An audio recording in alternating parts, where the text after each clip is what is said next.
भारत और पाकिस्तान के बीच सीमा पर तनाव अपने चरम पर है और इस बीच पाकिस्तानी सेना की हालत पतली हो चली है। सिर्फ 2 दिनों में 5,000 सैनिक और अधिकारी भाग खड़े हुए इस्तीफा देकर, जिससे सेना की नींव हिल गई है।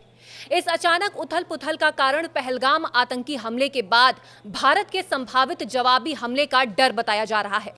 पाकिस्तानी सैनिकों के परिवार इस कदर से सहमे हुए हैं कि भारत कोई बड़ा सैन्य कदम उठा सकता है। परिणाम स्वरूप वे अपने परिजनों पर सेना छोड़ने का दबाव बना रहे हैं। कई सैनिक भी अपनी सुरक्षा को लेकर इतने चिंतित हैं कि उन्होंने सक्रिय ड्यूटी छोड़ने का फैसला कर लिया है। सूत्रों के अनुसार कई सैनिक पहले ही अपने घर लौट चुके हैं और अन्य भी जल्द इस्तीफा देने की योजना बना रहे हैं।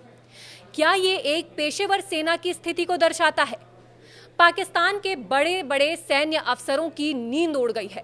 11वीं कोर के commander lieutenant general Umar Bukhari ने सेना प्रमुख जनरल असीम मुनीर को पत्र लिखकर चेताया है कि सैनिकों का मनोबल गिर रहा है।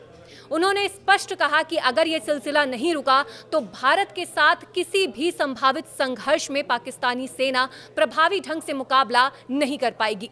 ये किसी भी सेना के लिए शर्मनाक स्थिति नहीं तो और क्या है। आंकड़े तो और शर्मनाक हैं और संकट की गंभीरता की ओर उजागर करते हैं। पश्चिमी सीमा पर तैनात 12वीं कोर से 200 अधिकारी और 600 सैनिकों ने इस्तीफा दे दिया। उत्तरी कमांड से 100 से अधिक अधिकारी और 500 सैनिकों ने अपनी पोस्ट छोड़ दी। नियंत्रण रेखा पर मंगल कोर से 75 अधिकारी और 500 से अधिक सैनिकों ने भी इस्तीफा सौंपा। इतनी बड़ी संख्या में सैनिकों का ड्यूटी छोड़ना न केवल कमजोरी दर्शाता है, बल्कि सेना की विश्वसनीयता पर भी सवाल उठाता है। पहलगाम हमला, जिसमें 26 लोग, ज्यादातर पर्यटक मारे गए, ने इस डर को और बढ़ा दिया। इस हमले के लिए पाकिस्तान समर्थित आतंकी संगठनों को जिम्मेदार ठहराया जा रहा है। भारत ने जवाब में सिंधु जल संधि को निलंबित कर दिया और कड़ा रुख अपनाने की बात कही।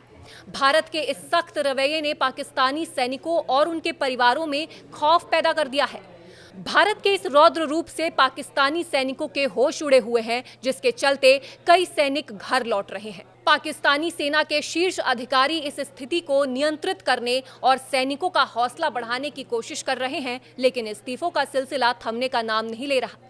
एक ऐसी सेना जो खुद को क्षेत्रीय ताकत बताती है, उसका इस तरह डर और अनिश्चितता के आगे घुटने टेकना न केवल निराशाजनक है, बल्कि ये भी सवाल उठाता है कि क्या वो वाकई किसी बड़े संघर्ष के लिए तैयार है।